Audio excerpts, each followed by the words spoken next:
Block Congress Hebri ಮತ್ತು ಕಾರ್ಕಳದ ಆಶ್ರಯದಲ್ಲಿ ಕಾರ್ಕಳ ವಿಧಾನಸಭಾ ಮಟ್ಟದಲ್ಲಿ ನಾವು SIR ಬಗ್ಗೆ ಒಂದು ಜಾಗೃತಿ ಕಾರ್ಯಾಗಾರವನ್ನು ಹಮ್ಮಿಕೊಂಡಿದ್ದೇವೆ. ಇಡೀ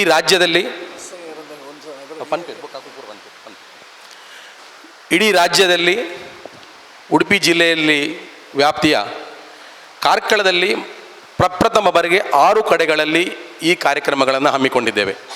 6 ಕಡೆ ಯಾಕೆ ಹಮ್ಮಿಕೊಂಡದ್ದು ಅಂತ ಹೇಳಿದರೆ, ಬೇರೆ ಕಡೆಯಲ್ಲಿ ಕೇವಲ BLOಗಳನ್ನು ಕರೆದು ಕಾರ್ಯಾಗಾರಗಳನ್ನು ಮಾಡಿದ್ದಾರೆ. ಆದರೆ ನಮ್ಮಲ್ಲಿ ಒಂದು ಬೂತ್ನಿಂದ 2 ಜನ 3 ಜನ 5 ಜನ ಕಡ್ಡಾಯ ಮಾಡಿದ್ದು. ಯಾಕೆ ಹೇಳಿದರೆ ಇದರ ಬಗ್ಗೆ ಸಂಪೂರ್ಣವಾದ ಮಾಹಿತಿ ಎಲ್ರಿಗೂ ಇರಬೇಕು.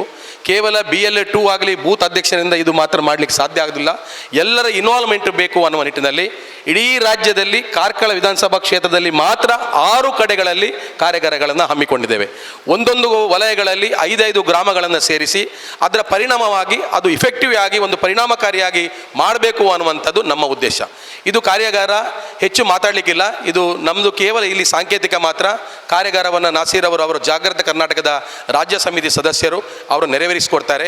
ಇಲ್ಲಿ ಅತ್ಯಂತ ಇಂಪಾರ್ಟೆಂಟ್ ವಿಚಾರ ಏನು ಹೇಳಿದರೆ, ಈ ದೇಶದಲ್ಲಿ ಕಾಂಗ್ರೆಸ್ಸನ್ನು ಅಧಿಕಾರದಿಂದ ದೂರ ಇಡಬೇಕು ಅನ್ನುವ ಉದ್ದೇಶದಿಂದ ಕಾಂಗ್ರೆಸ್ ಮತದಾರರನ್ನೇ ಟಾರ್ಗೆಟ್ ಮಾಡಿ ತಂದಿರುವ ಒಂದು ಕಾನೂನು ಯಾವುದು ಹೇಳಿದರೆ ಅದು SIR.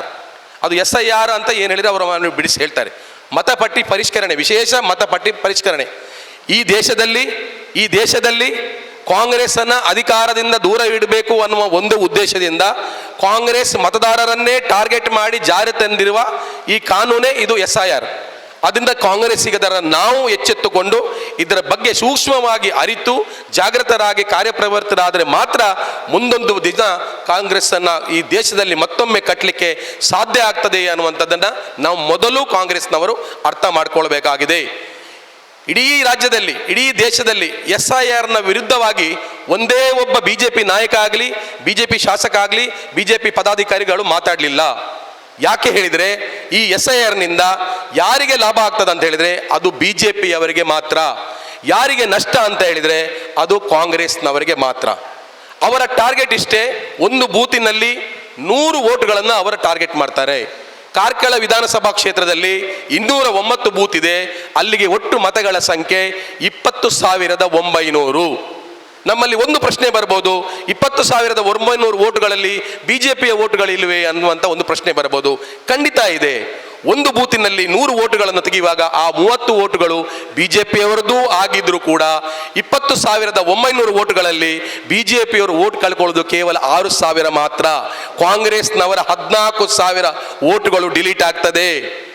ಆ 14,000 ವೋಟುಗಳು ಯಾರು ಹೇಳಿದರೆ ಅಲ್ಪಸಂಖ್ಯಾತರಲ್ಲಿ ಮುಸ್ಲಿಮರು, ಕ್ರಿಶ್ಚಿಯನರು, ಮಹಿಳೆಯರು, ಕಾರ್ಮಿಕರು, ಹಿಂದುಳಿದ ವರ್ಗದವರು, ದಲಿತರು, ಇವರಗಳ ವೋಟುಗಳನ್ನೇ ಟಾರ್ಗೆಟ್ ಮಾಡಿ ಯಾಕೆ ಮಾಡ್ತಾರೆ ಅಂತ ಹೇಳಿದ್ರೆ ಅವರೆಲ್ಲರೂ ಕೂಡ ಕಾಂಗ್ರೆಸ್ನ ಮತದಾರರು.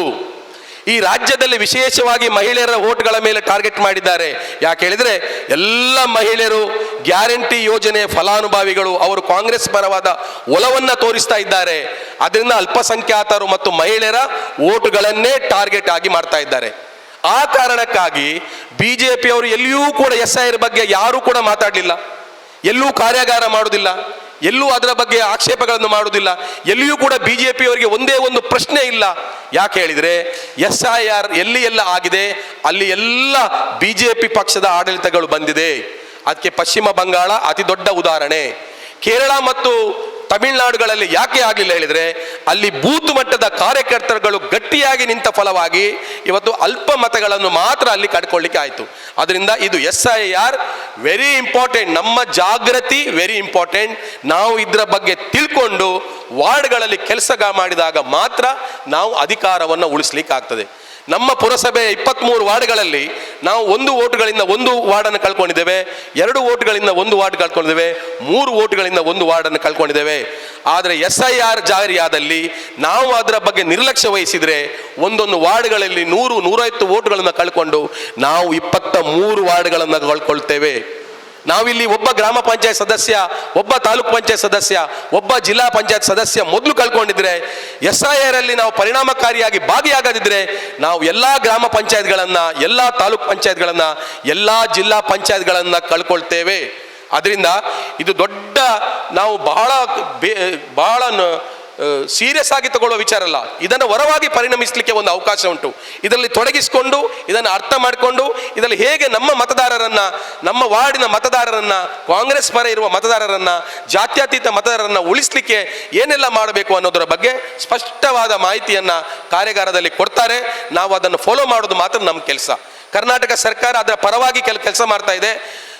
ಇದು ವಾಸ್ತವ ದೃಢ ಪತ್ರ ಕೊಡುವ ವಿಚಾರ ಆಗಲಿ, ಇನ್ನು ಅನೇಕ ವಿಚಾರಗಳಲ್ಲಿ ಸ್ವಲ್ಪ ಸರಳೀಕರಣ ಕರ್ನಾಟಕ ಸರ್ಕಾರ ಮಾಡಿದ್ರಿಂದ ನಮಗೆ ಸ್ವಲ್ಪ ಒತ್ತಡ ಕಡಿಮೆ ಆಗಿದೆ.